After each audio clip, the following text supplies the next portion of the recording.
ہمارے ہاں پروٹوکول کا ماحول ہے، ہر شخص اپنے برابر والے شخص کی دعوت کو قبول کرتا ہے۔ غریب غرباء کی روکھی سوکھی کی دعوت پہ آج کل کون جاتا ہے؟ لیکن ذرا اپنے پیغمبر کی سیرت کو ملاحظہ فرمائیے۔ ایک حدیث میں آتا ہے کہ کان یأکل علی الارض ویجیب دعوت المملوک علی خبز الشائی، کہ نبی کریم صلی اللہ علیہ وسلم ایک غلام کی دعوت بھی قبول فرماتے تھے، چاہے جو کی روٹی ہی کیوں نہ ہو، لیکن آپ صلی اللہ علیہ وسلم ہنسی خوشی اس کی دعوت میں جایا کرتے تھے۔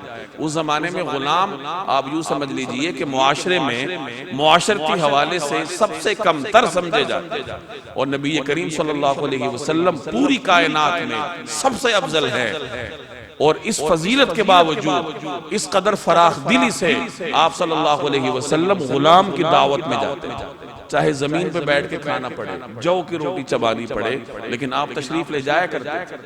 لیکن اب ہم اپنا جائزہ لیں کہ کیا کسی غریب کی دعوت پہ جائیں گے؟ کیا کسی غریب کو اپنی دعوت پر بلائیں گے؟